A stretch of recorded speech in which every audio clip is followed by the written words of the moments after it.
أعوذ بالله من الشيطان الرجيم. بسم الله الرحمن الرحيم. أمة الصوماليات يا walaalahayga الصوماليات يا إسلامك مالي جوجان بو إذن سلامي. السلام عليكم ورحمة الله وبركاته. وولاشين هند waxaan rabnay inaan xoogaa yar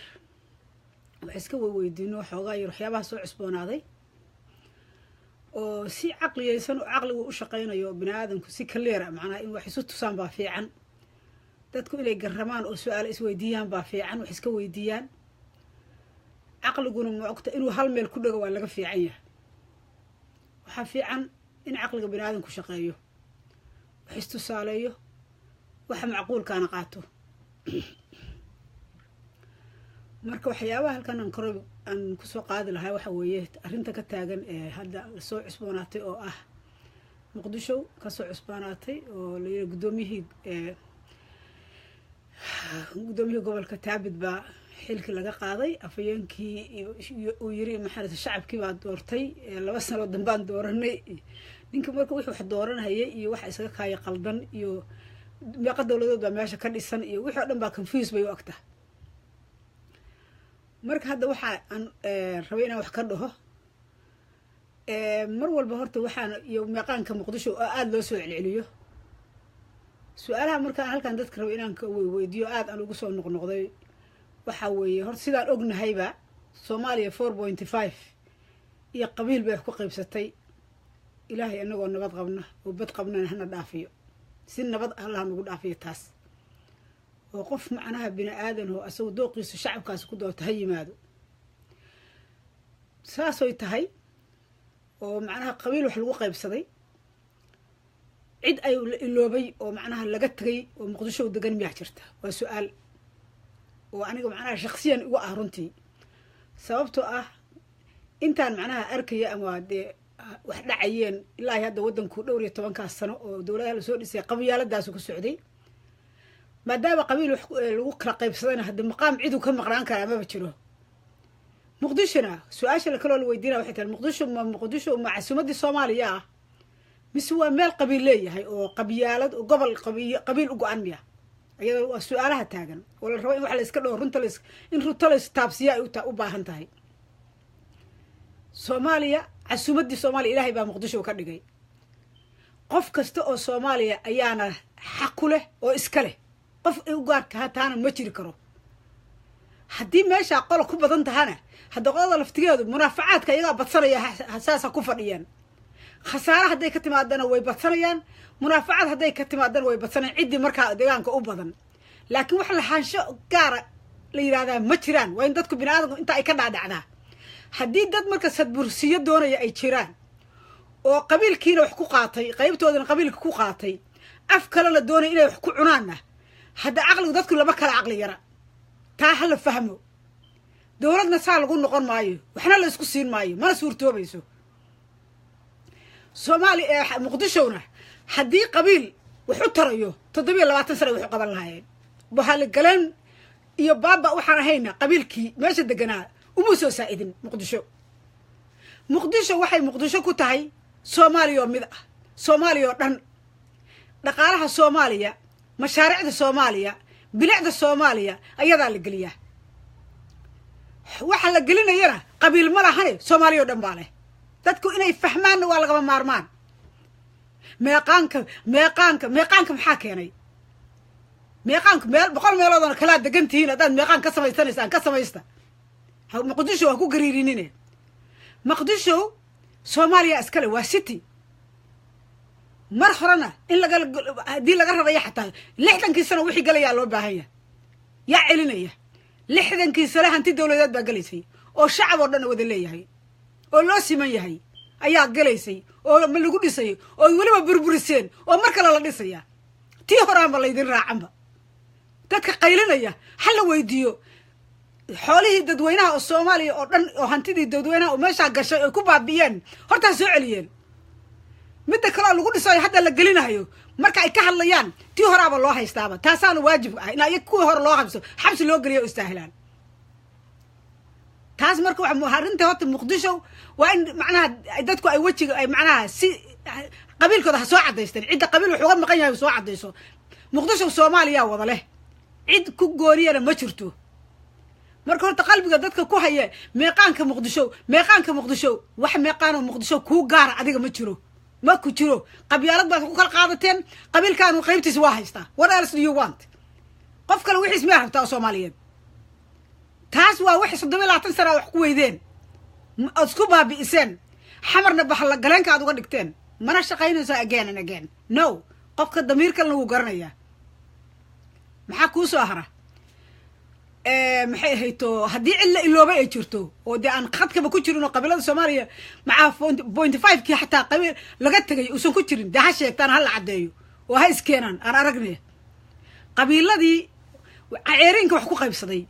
cidii laga tagay oo aan ku jirin oo hadda cilka dhulka ka soo baxday ha noo sheegto markaas wax loo qabanayaa laakiin waxa kale oo la gabgableeyahay waa waxay Soomaaliya dawladda ku weydeen dadka bahalada marka waxa inta gabgabtaas u shaqeynaysa oo raadinaya waa dadkii macnaha ku bahaloobay xarb ahlkii waa dadkii ku bahaloobay xoolaha dadka waa dadkii ku bahaloobay xaq darrada iyo marka 10% way Soomaalida marka inta la fiirsho waxaan oran karaa waa 10% ma 10% baa markaas 90% hoosta ugu jiraysa oo ay u baaba'sanaanaysa oo ay badaha ugu dhamaanayaan oo ay xabsiyada uga buuxaan oo ay gaajada uga baabaayaan oo xiriyaha qaxootiga u dhooban yihiin oo qolo walba macnaha raafka ugu jiidaysa 10kaas ma laba hoosta loogu jiraayo oo soo rabaan hadaan la yeerin wax kala soconaya isa jirin that's not make sense wax shaqeynaya ma mana leedinka yeelayo dhalinyarada soo maxaa ku soo gudoomiyaha aan wax ka dhaho taabid ilaahay khayr badan ha siiyo annaga haddaan shacabka Soomaaliyeed nahay bini aadanka wixii indhahooda qabtay horta inay ku qaataan jiraan dadka qaluubahooda annagu kama turjumi karo ilaahay baa og qaluubaha dadka laakiin annagu indhahayagu waxay qabanayeen wiil Soomaaliyeed oo da'yar oo macnaha wadani ah oo macnaha u shaqeynaya si aad iyo aad u karti badan oo habeen iyo maalinba taagan ba horta annagu arkayna quluubaha iyagana wuu ku hantay taas laakiin mid yaan la iloobin mid haddaan wax jeclaano yaanaan noqonin waxaan jeclaana inaan wax nooga sii qiimo badan u baabiino horta yay noqonin ama aan ku gafno taabid waa jecelnaa waa wiil Soomaaliyeed wax wanaagsan baan inta ilaa hadda annagu aan ka aragnay midda labaad annagu umaanaan dhiiban xilka umana magacaabi karno kamana casili karno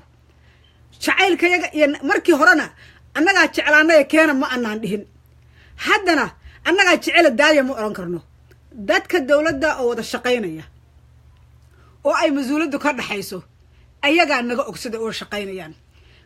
shalana ayaga la yimid oo taabid keenay maantana haday iyagu xilka ka qaadaan aan shaqadooda u dayno Soomaalidu waxay rabaan inaan madaxweynaha la maamulno gurigiisa oo wasaaraha aan farta ugu fiiqno meeshu aadayo oo aan gudoomiyaha baarlamaanka annaga uu naga marqaato war daasna ma egsanis war aqliga sa shaqeey dawladda uma shaqeyso dawlad la'aantii nagu raagtay soo dilatay macnaha waxay namarsiinaysaa meel aad u xurxun bay namarsiinaysaa nidaamka dhan baa naga maqan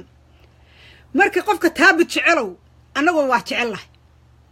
laakiin waxaan taabid ka sii jecelahay dawladda iyadoo jirta dawladda noo sii jirtaan taabid ka sii jecelnahay taabid waa shakhsi laakiin dawladdu waa Soomaaliya oo dhan weeye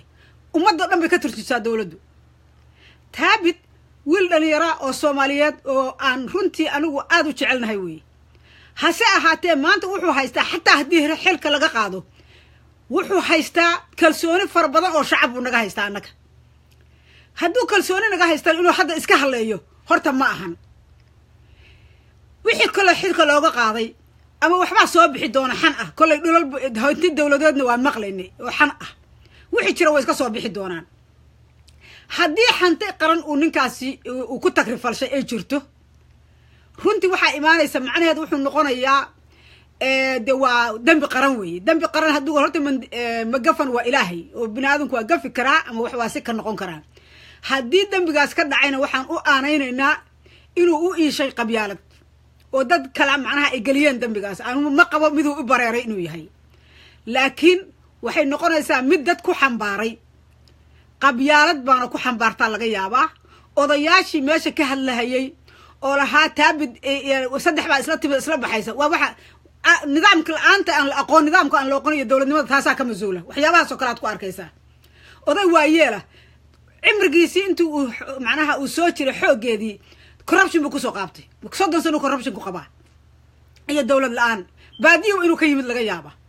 intaa ka hor iyo nidaam dowladba uu soo arag marka hadda wuxuu xukumayaa 30 sano wuxuu arkay buu xukumayaa dowlad nasaa uma shaqayso madaxdu ayagaa wada shaqay ayagaan isu soo doortay ayagaan isdiidi kara ra'iisul wasaaruhu hadduu qofkan asagu keenay oo xukuumaddiisa ay tahay xaq hadduu wuxuu u leeyahay hadduu asagu istuso inuusan la shaqayn karin inuu maaragtay u casili karo kolay procedure baa jira qofka macnaha markaa xataa la qorayo applicationnimada human resource dadka macnaha dibadaha ka shaqeeya way garanayaan HR-ka human resource-ka xafiiska shaqada qora macnaha packet baa jira rights and responsibility baa jira qofkani wax buu dadkan ku ballan qaaday inuu fulinayo waxyaabihii uu fulinayo qaar ka mid a hadduu fulin waayo ama qaar ka mida uu ku xadgudbo waxa xaq waa laga qaadaya sharci weeye in laga qaado markaa wixii u dhiibtay oo kala xisaabtamahayay unbaana ka qaadi kara ma anigana kama qaadi karo jacaylka ugama nacay midna ugama qaadi karo wixii marka jecel iyo wixii nacab waxa iskale mas-uuliyadda dowladda iskale xukuumadda iskale xukuumadda yaanaan faragelinin xukuumadda yaanaan shaqadeena ku qabsanin xukuumadda yaanaan jeclaysin yaana dowladda macrada ku dhibaataynin oo aan carqalad ku gelinin waxa aan jecelnahay oo aan dowlad ka ahayn ma jiro qofka habeen maalin wax fiican noo qabta rekorku noogu jiraya laakiin asagu qofkii rekorkiisii iska baabi'inin oo ratigii reeryadiisa cunay yuu noqonin qofkii wax qabtay wuxuu wanaagsanaa meeshiisa ha ka sii wado yuusan noqonin qumbahaygaan ligliga haystaa waxaan haddaan heli waayey ana cuna ama cunay ama ciideeyey yo sheekada noqonin 30 sanaan ama cunay ama ciideeyey kusoo jirnay waxbana nooma tirin waxna kusoo weyna baaba iyo tahriib iyo lugooyo iyo xabsi iyo qaxooti waxaan ahayn kamaana qaadin wax kala adkaada weynay wax dharga weynay wax sumcadka yeesha weynay wax adduunkana maxay tahay wax noo tara oo nagu soo jeediyo wax noo tara oo naga dabageeyo weynay baaba iyo downsizing iyo adduunka in laga faano baan ka sii qaadnay marka 10 qof oo corruptionka ama al-shabaab bay u shaqeeyaan oo ka tirsan yihiin oo dowlad macnaha caadi Soomaaliyeed inay dhalato ma doonayaan oo xukun macnaha mabda'ooday ku diidan yihiin oo halkaas ay lugaha ku hayaan Soomaalina waa kula yihiin dowladdan waa kugula jiraan shacabkana waa ka mid yihiin ama waxa way shisheeye u shaqeeyaan oo macnaha waxay rabaan kursigaas inay shisheeye ku fuulaan ay ku takrifashaan oo annagii bay naga mid yihiin oo shacabkii bay ku jiraan oo dowladdii bay kuwaasina ku jiraan oo ganacsatii bay ku jiraan marka in shacabku runtii dowladooda garab istaago dowladda iyadaa naga ilaalinaysa waxaan oo dhan manhajkii waxbarashaday ilaalinaysaa kii cadaaladda inay ilaaliso turxaan bixisaa laga rabaa sharcigii iyo macnaha iyo dastuurka inay turxaan bixisaa laga rabaa war maxay cadowgii inay naga ilaaliso xaduudihii baa la rabaa badihii baa la rabaa hawl badan baa dowladdan u taala hawsha u taala inaan ku garab istaagno uguna ducaynaan leenahay laakiin helab maxaa looga qaday hebel maxaa loo keenay horta meesha ma taalo midda kale meeshan kulay 4.5 baa lagu qaybsaday ninkii ka tagay ninkii walaalkiisa un baa imanaya macnaha nin kale oo alien oo macnaha qabiilo kale lama keeni karo maadaama wixii wali ay qabyaaladii qashin ku dhisan tahay oo 4.5 tahay waa in la keenaa nin kale oo macnaha waxa la keenayaa kulay abgaala marka kan laga qaaday rekorka intuu wanaagsan uu hadda uu haysto sumcadda ah waa inuu ilaalsadaa Soomaaliya dhan buu wuxuu ku haystaa maanta taabid sumcad buu ka haystaa laakiin odayaasha asaga hadda maaragtay meesha taagan hadduusan macnaha ka hadlin oo uusan oran aniga odayaashaas magacaygana ma matalaan waxna iima ahan igama arrintaydana ma qosayso dowladdaas aniga isoo qoratay madaxdayda haddana iyagaa i casilay Soomaali baan ahay dalkaygan awalba u shaqaynay adeegaan ahaa haddana haddii wixii la ii dhiibtan waa u qabanayaa haddaan la ii dhiibanna volunteerkaygii baan weli ugu shaqaynaya qof Soomaaliyeed baan ahay waana waajib isaan qof hadduu yiraahdana ninka meesha aan u haynay meel ka sii ra'iisul noo tagaya waa hamid siyaasadeedna leeyahay macnaha haddaan nool nahay caruurteenaan xataa barayna qofka wax noo soo qabta nagama lumayo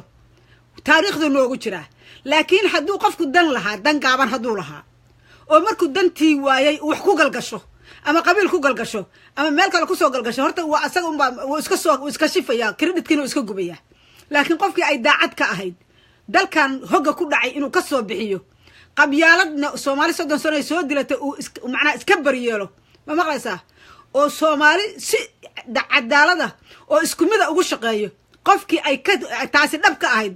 oo madax noo ah weligiis waa ku jirahaya waxa mas'uul waxa kamid ah Bayle oo kala hal noqdo runta hadaad sheegaysaan Bayle oo kala noqda mudane Bayle wasiirka maaliyadda oo kala noqda Soomaaliya waa mashruuc ninkii bixiyay weeye hadda ka hor wasiirka dibadda in arrimaha dibadda inuu ahaaba mar u malaynayo iska casilay war qofka wadaniga waa la garan karaa qofkaasi warigiis wadaninimadu waa u dhalasho iska doondoon ma aha waxaad iska doondoonto waqti gaaban baad yaad wadi kartaa laakiin waxa rasmi noqonaya waxa ka dhabta ah oo ilaahayna kugu ogay ilaahayna kugu abuuray oo shakhsiyadaada ah oo ka daacada yaa soo haraya taasi mar walba kula soconaysaa marka dadka dhalinyarada ah oo meelahan miidiyaha ka hadlaya ama xamar isku ka mudharaadaya ama halkan ka maxay taabid anaga dooranay 2 sano madax idinka dooran kara soo dooran idinka awal keensaday ma idinka keensaday marka leedahay anaga doorano 2 sano u dooranay goorma idinku doorateen ma baarlamaad baan tihiin ma madaxdii keensatay baa tihiin what kind of people you guys are no 18 awood intee la eglihin Soomaaliya marka dawlad la'aantii corruption kaasay ku baday ninkii meel istaagay inuu asaguna madaxweyne kaligiis madaxweyne meesha ka noqdo dalku hal madaxweyne uu leeyahay hal ra'iisul wasaare uu leeyahay taa ogaada duq magaaladu waa hal hadii kala bedelo mid kala keenaya no 2 no 3 marka wixii nin walba xaafad xukumi jiray waa dhamaatay dalku madaxweyne uu yeeshay qalbigiina fura hal ra'iisul wasaare uu leeyahay qalbigiina fura waa mudane xasan cali khayre iyo madaxweyne maxamed cabdullaahi maxamed farmaajo fahma intaas dawladda baarlamaan baan leenahay golo sare golo hoosaan u leenahay shacabka guriga sare iyo guriga hoosaan u leenahay baarlamaan baan leenahay baarlamaanka iyagan waxaan leenahay wixii de awalba lagu laabnooydo lugta iska tuura wixii mucaarad la jirayo iska ilooba dalkiina dadkiina u shaqeeya si ilaahay aad kitaabka ugu dhaarateen oo ilaahay hortiisa ugu shaqeeya taariikhda qof walba xusaysa shacabkuna waa wada arkaa indhaha iyaga wada furan qofku wax noo qabta iyo qofka noo goynayo waa kala aragnaa waana kala baranay marka laakiin maamulka marka la wada shaqeynayo waxa way wixii tiim wada shaqeyn kara ayaa hawsha wadi kara dad iska hor hadda ka hor baa waxaana dishay oo aad ka warqooda ogtihiin madaxweyne iyo ra'iisul wasaare isku dhagan ra'iisul wasaarihi oo ka shaqeyn waay madaxweynihii oo madaxweynihii ra'iisul wasaarihi shaqadiisa ku haysto taasi waxay keentay iscasilaad badan in maalin walba dawlad cusub la soo dhiso in la ragaad badan Soomaaliya ku dhaco waqtigii macnaa wax loo qaban lahaa uu sida uga baabao laakiin dawladdan way socotaa si isbiid ah oo aan inaba caadi ahayn bay ku socotaa waxaan u maleynayaa warankii iyo xisixirkii la qalahayay ba hadda macnaa taabid iyo already dawladda isku diray oo hadda dawladda la dhex geliyay marka horta quraan hal la akhristo waa muhiim in quraan la akhristo oo sixirkan quraan la iska saaro maxay yeelay waran gowracan iyo balaayo gowracan iyo dad macnaha balaayo ku soo shaqaystay baa horta magaalada degay dawlad la'aantii baa waxay noqotay bahal galeen balaayo dhan iyo sixirro dhan iyo shaydaan oo dhan baa yimid ilaahay shartoodan inta ha nooga simo ilaahay waxaan ka baryaa shartooda inta ha nooga simo marka waxa keenaya waxa weeye taabid wuxuu sameeyay runtii anagu waa abaal baan ugu haynaa hadaan Soomaali shacabka Soomaaliyeed nahay laakiin waxaan asagana uga fadhinaa inuu san noqon hadii la iga qaaday ama cunay ama ciideeyay inuu san noqon dawladdiisii shalay magacawda haday ka qaaday wiil Soomaaliyeed weeye nin macnaa xil soo qabtay weeye nin dhalinyaro weeye nin mustaqbalka dalkan hogaamin kara weeye inuu macnaha wanaagii uu macnaha u soo hayay Soomaali uu sidiisii ugu sii wado oo volunteer u sii ahaado oo dhalinyarada la shaqeeyo oo dawladda la shaqeeyo laakiin xilka la iga qaado waxbaan qaribaya hadaan noqoto mucaaradan sameynaya mucaarad insha Allah ta'ala wax danba u yaala wadankan male mucaarad wax danba u yaala male mucaarad waa uga dhamaatay wadankan wallahi islaamaha anagoo islaamaha baan ya ku duurinayna dariiqa ku diiranayna sababtoo waa la macaaday runta ma laga hadlaa marka hooyada wiilkeeda shiishalis laga soo daayay midda India laga keenay midda Ethiopia laga keenay mid kuwa hadda loogu maqan yahay ma kula tahay marka inay mucaarad ka yeelayso oo inuu basaaseen oo wiilkeeda intaas oo sano la'ayd oo maanta ilaahay u keenay ninka marka u shaqeeyay dawladda u shaqeysay ma rabta inay iska saarto iska caga qabato qabiil ku caga qabato uma maleeyna inay ka suurtoobayso mana yeelayso mana yeelayno anagu hadaan hooyooyinahay dawladda iyadu waa dawlad shaqeynaysa waa dawlad sumcaddii Soomaaliya sanad ka yar adduunyada ku soo celisay oo aad iyo aad u soo celisay oo hantidayadii wax noo soo celisay waxna noogu maqan oo hawadii ka mid tahay noo soo celisay oo baddii noogu maqan oo insha allah xuduudaha noo soo xiraysa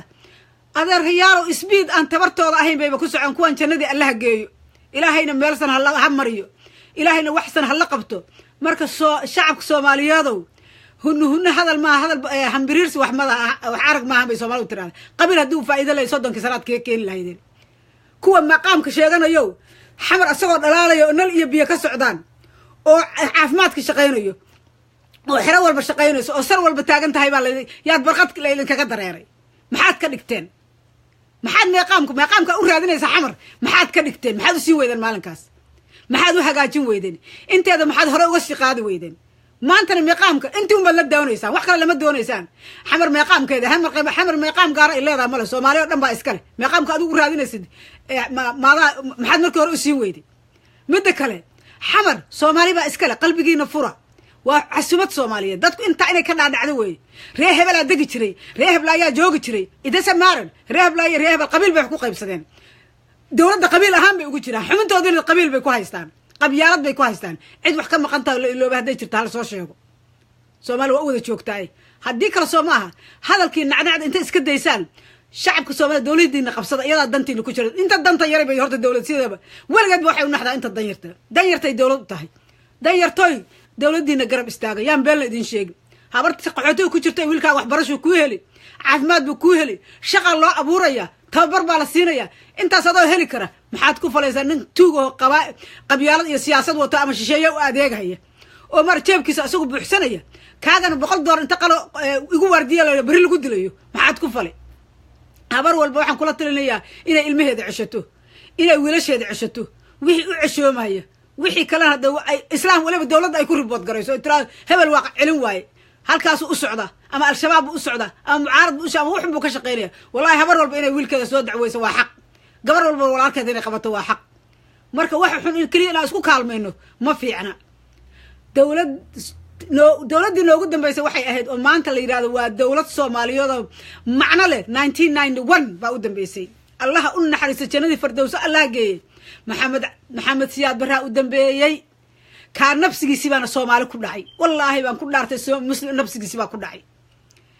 awrba niman baa kursiga iska arki waayay kursigaas barwaaqo wax kale ka maqan bay Soomaali arki waayay hareerahooda ay fiirsheen barwaaqo nabadgelyo ganacsi wax ka maqan markay waayeen ay kursiga fiirsheen war kursigaan aan hargo kursigu tiro badana waa hal kursi ma fahamta ninka khayrka ayaa ku fadhiya oo dalkii iyo dadkiiba wax u qabtayna ma ku jirto anigu aan fuulo maxaan qaban karaa xataa isma weydiiyaan maxaan awooda haddaan fuulo maxaan dalkan iyo dadkan u qaban karaa waxa maanta ninkaan u hayo iyo maamulkiisu anigu ma keeni karaa nin isweydiinayo male kulligood waa kursiga aan fuulo ma fahamta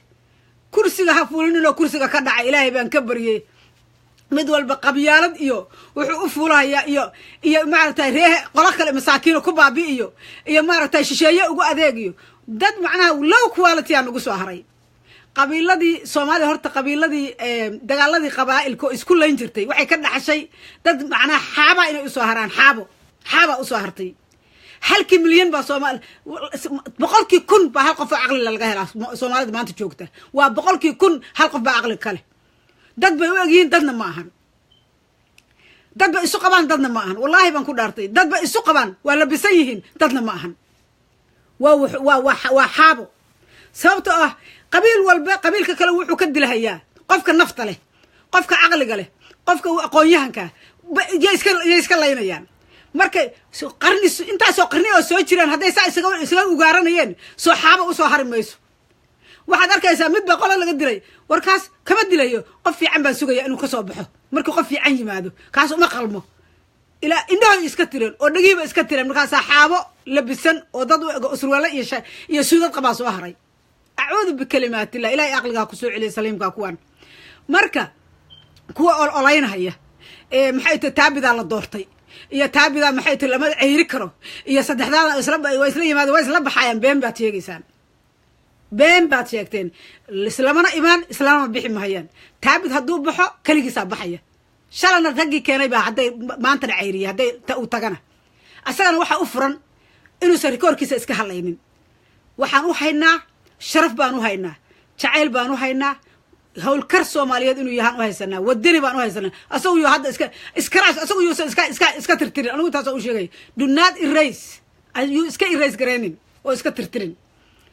أو ريال محيط corruption صدق سنة كسر نولا يايسن كترتين أو دبل يوسف كمرين بها إسكبري يالو أو ضياش واحد كوه الليان هدو إسكبري ويل يالو وايو هذا يجو كوجو أيه واحد أدوق مركز إسكدكتو وإسكو جيسان تهاي أجو أنا وقبيل كأنا مني وارا كتشعلها وحقبت كأنا كتشعلاني كمان نقانو كمان نعرف كل ما ناكل من لكن إيش معلنا قف والبيت نوال بوحو نواقبتي قلت كنوا جيسي نوال بوحو نواقبتي هي قلت كنوا جيسي ديوان نقرن باشرو لوجو قرية إلهي ونحر حساب شرب علوها تندي الله جي مركا تاريخ ذا إسقريسة دد بقى وحلو وش بنعيب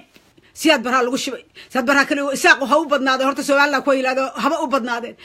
المير با وحق لو قبح شيء توجا يبان بالود أدوبي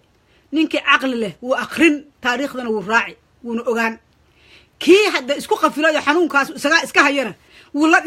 دم هذا ربتدي مركا واحد شرح دول من لقالي أو فرب بدن بعشرة دد معناها اللي يري حمر وحن صوت هاجنا أيضا معناها عيد يوم الريحان أيتاي والله بنكون دارتي دول مقسنتوا لأكا أنا وجرو وحن كن مريحان لقن عبيان كسوكري إلهي معود كان كون دارتي أو معناها 5 AM ما من نقول سوكلاد وحن ستا ديارنا كرمريس ده هيسا هبرتي بان لشوجي ده هيسا ديار ده فوين بيدا سان وهبرتي بان قف إسلام أيضا كتير نأخرد يا ربي يسري أنا هيلا سوقلين أيضا وركا هيلا سوقلين بكتير مركزان والله بلا وان لا يابا مركز سو حسوستay ilaa waa yeelay waliba ahay marka dad dulmigaas oo batay oo koray oo la buunbuuniyay oo macnaha la abaabulay baash ilmihi saqiirka iyo future-ka kuwii soo koriyo mustaqbalka ayaa maaragtay laga buuxiyay nacayb aan jirin baa laga buuxiyay ilaahayna waxba kama qarsoona waliba haday wallahi baan ku dhaartay dawladda maxamed saad barre diin haday ahaan leed Soomaaliya waa loo roglaha si fiican baa loogu roglaha دولك إلا لقد الله ولا بقى مسنة ديني هذي أهلنا دولة مادية إسكاهيد لكن عقابته هلا وداعد وهذا الكيس وحكلا ما هيد يبانت لقى يدل مقل وسبيوي مريحان قبطي حاجان كواركنا كواركين دولة مال ما بقى يقبل هذا أقولهم يدبعته أرض بالوجتي ساو الدم والوا أشرمي مركز الصومال إنه فرمان ولا ريدرك والله دول معي وردك والله دول وتو ليت marka hore waxba lama hubsan ma faham qof islaam wuxuu geystay aan dawladda waligiis urin baa waa hebel loo dilay dulmigi maad wali doonaysaan marka waa yaab ma dulmigi baa wali oo mantihin hawii taxdiisa tuu isku dhigay waad ogtiin timirsiibtiin abuur hiraab goormuu kula noqday barshada busaa ku galayay goormuu kula noqday dawlad waxaan ahayn wax shacab umad wax tari karta ma jirto adduunka 30 sano daga reebteen muka badan baan u sicil qabtiin ka badan miyaad u cil qabtiin mise waxaan dawlad baysan aqoono nidaamka dawladda baysan aqoono saanayba ka daacadka ah saanayba dawlad ku doonayaan miyaa waa yaabe war masaana dawlad ku doonaysaan dawladdiidka masaana dawlad ku doonaysaan waxay idin ka tahay nidaam dawlad ina aqoono nidaam dawlad ay aqoon darro idin ka tahay mise waxay idin ka tahay noocaas nolosha inaad ku jirtaan baa rabtaan no dawlad horta noocan maaha ogaada buugta dib ugu laabta haddaad tagtaan dal kaste haddaad xabsigiisa booqato waxaa ka buuxa muwaadin dalka u dhashay ilaa madax ilaa mijo oo midba dambi gooni ku xiran yahay kii dambi naga galaa annagu ma malaa'ig ba ma maxaa la dhalay ba waa ree hebel oo dambi ma geli maadaama ree hebel yaa dambi ma geli kara miyaa ma noocaasaan rabtaan inaad dawlad ku ahaataan dawlad noocaas ma ahan dawlad kuwa ugu sarreeya yaa lagu soo oogayaa dambi qaran oo maxkamad la soo saarayo orient dad shacaba ay daawanayaan oo dhagaysanayaan walibana public record baa la dhigayaa walibana oo qof walba akhrin karo marka dawladnimada ma taqaanaan cagaha dhulka dhiga godkaas aad ku jirtaan mugdiga oo macnaha bahalla galeenka ah oo boqolka waraabe kor taagan yahay boqolka libaax kor taagan yahay hal la idinka badbaadiyo jooga allah in hadduu alla jooga la idinka badbaadiyo والله وليبا واحد مركه هور إذن كاس عن جري حد كذب هذا دولة الآن نقطة حتى إني ناس عنين والله إذن عنيا أول إذن كاس عن جري لكن بالله وان كل دارت مركه والله مركه لا يدعون لها تدينا شوقن ومركه لا يدعون لها أو إذن كاس السب ساسو سهلوا بيتارك وايل هيدين وما له حق قبتان وايل هيدين هدين عقار الكديجين oo ina joogin Soomaalki meeqaan ka maqal qof walba meel waa seexda waan cunaa waa cabaa qabyaaladna waxa ku qaybsataan qaybtiina waa qaadateen xagaa u socotaan marka what else do you want a'udhu bi kalimaati la ilaahay kuwan iimaanka ku soo cesho Soomaali iimaanka Allah ku soo cesho waxaan dawladda fahmin waa in xoog lagu fahamsiyaa dhalinyarada Soomaaliyeed oo fiyow oo dawladnimadu ka go'an tahay dhag iyo jara qusun kuwa edab darada u taagan oo aan dawladda aqoon haw 10 ha siiyeen wixii edab darana ha qabteen intooda fiyow inta xun ha qabato haddaan qofku qaldan yahay ana iska qaban da anaga dawlad aan waa tii aan qaanay weey tii iyo tuxunka tii oo waliba la isugu kaadinayno nala qabsanayo weey wallahi dibdama la idinku kaadinay marka waxaan ka leeyahay dhalinyarada horta meesha media qabsatay oo anaga taabidaan dooranay 2 sano caleema saaranay cagaa dhulka dhiga taabid kala afayeenka hadlahay adaan dooran karin adaan soo dooran adaana ka qaadi karin meesha adaanan keeni karin ko marka inta ka daba naagaynaysona taabid jacaylkiisa iyo nacaybkiisa horta bal xaga inta iska dhigtaan dawladdiina horta nidaamka u shaqeyso soo barta horta soo fahma waaga Soomaal waxaad jeceshaan arji qorta haddaad wax jeceshiin dawladdiina arji u qorta arji qorta ku aadan waxaad u jeceshiin dawladda waxaad weydiisataan maxaad nooga kaxayseen weydiista waxaad weydiisan kartaa war maxaad ninka nooga kaxaysan waa jeclayna dawladdu waxa laga yaabaa wixii aan ogeyn inay og tahay dawladda cid kasto qarankan u shaqeynaysa diyaar bay u tahay ayagii baa u taagan oo heegan u ah ma fahamti nin kasta oo la shaqeynaya diyaar bay u yihiin mana kala jecla laakiin waxa ka go'an oo ay isku dhaarsadeen qarankan meesha uu yaalo in laga qaado qabyaaladna aan looga qaada karin bay ogyihiin waa in qabyaalad laga fogaadaa waa in qoqob laga faa'iidaa waa in hanti qaran iyo boobkeed laga fogaadaa waxyaabahaas macnaha marka laga fogaado oo cadaalad laga noqdo oo aad qabiilkaaga iyo qabiilka kale ilaahay hortii ay ku siman yihiin oo u kala yaxan markaasaad qaran hogaamin kartaa qaran markaasaad hogaamin kartaa nin walba isku day isfatatiiriyay hogaamin waa niman ka fiican oo hadda islaam ah oo hadda ilaahay isfahamsiiyay oo teamwork ka dhigay baan hadda haysanaa aan sugano ninka ra'iisul wasaaraha hadduu fudud yahay iyo hadduu degdegayo wax wanaagsan buu qabanaya still waa in lagu taageeraa dawladdiisa iyo xukuumaddiisa iyo waliba mas'uuliyadiisa in lagu taageero weey asaga weeye waxa la xisaabtamaya xukuumadda madaxweynaha maaha asaga weeye waxa soo dhisay lana xisaabtamaya hadduu u arko in lagu xadgudbo waa nin xisaab badan ilaahay khayr badan hasiyo khayr waa nin xisaab badan waa nin macna dabagal badan waa nin la xisaabtamada xisaabtankuna waa wax jiraya waana jiri doona dawladdaana midda ay ku socotaaba isla xisaabtanka waa isla xisaabtan dawladda haddaan la isla xisaabtano nin walba wuxuu doono ha iska sameeyaa de macnaha waa jaantaa furan bay noqonaysaa waana tii hore waa wixii hore jiri jiray taana meesha ay dhigto waa naqaanaa iyo meesha kasoo biyacabto iyo waxay macnaha saldhig noqoto waa fahmay inaysan waxba soo kordhin meesha waa tii madaxtooyada u gabra kala dhextaa ra'iisul wasaaraha iyo waa tii maaragtay iyo madaxweynaha gabra waa tuu kala dhex deganaan jiray amisan waa tii kor dhabnaa jirtay waraliin miyuusan lahayn islaan miyana ahayn oo damiir lahayn dawladda iyada noo daaya taabid waa jecelnahay wax wanaagsanna waa ka aragnay asagana waxay ku xiran tahay hadduu istusahayana oo asagu muraad lahaana asaga caddaysan doona hadduu nin Soomaaliya u shaqeynayo qarannimada daacad ka ahaydna asaga caddaysan doona labadaba laga arki doona dadka kale laakiin oon cid darsatay la aragow oo balaaya ku shaqaysatay ahayo oo dhalinyar oo meelaha meediyaha ka qaylinayo cagaha dhulka dhiga taabid idinku mana keenin mana dooran mana ceyrin cagaha dhulka dhiga dawladdaasa keentay dawlad madaxda ka sareysa keentay hadday ceriyana iyaga maxay to diray casilaya wixii mid kale adeegayana la keenaya sidaa soo kale loo xisaabtamaya cid loogu kaadinayo male discrimination meeshan ma jiro laba nin oo ilmo adeer kii laga diray kiisa kale baa la keenay oo laba oray hadda qabiil hebel baa la keenay kii abgaal baa laga saaray abgaal kale la keenay maxay ku kala duwan yihiin maxay ku kala duwan yihiin adiga qof waa jeclaan karnaa anagu wax qabadkiisan jeclaan bilowkan kale ka sii badi who knows yaa og aan sugano dawladda marka aan mar walba aan taageerno aan garab istaagno danteena ku jirta dantiina ku jirta danta Soomaaliyeed baa ku jirta qarannimadu waa laga maarmaan Soomaaliya qarannimadeedu waa muqaddas waqtigan ninkii Soomaaliya lugta qabta ama mucaarada waxba noolama harin cadawga kan ugu xun buu noo yahay taa horta ogaada ninkii isku daya Soomaaliya inuu mucaarad kala soo horjeesto xilligan wallahi inuu waxba noo reeban annaguna waxba u reeban mayno shacab haddaan nahay waxba u reeban mayno ishan waa ku haynaa kii wax noo qabtana waa u jeednaa kiina lugooyana waa u jeednaa bayla annagu ma naqaano ma annaan arkin wasiirka maxay tahay khayr allah siiye mudane bayle oo wasiirka arrimaha maaliyadda wanaaga uu Soomaaliya u soo hooyay waa nin Somaliland oo ka soo jeeda Somaliland runtii marka la yiraahdo magaca iyo maamuuska oo Soomaaliya maanta meeshuu gaarsiiyay waa mid taariikhda ugu taala oo future-ka ilmaha macnaha mustaqbalka dambe ay akhrin doonaan taariikhda ka akhrin doonaan nin walba wax wanaagsan sida maxay to lahar sida ra'iisul wasaaraha ay u shaqeynayo sida madaxweynuhu uu maxay u dadaalayo sida maaragtay wasiirka arrimaha maaliyadda u dadaalayo iyo wasiiro kale oo fara badan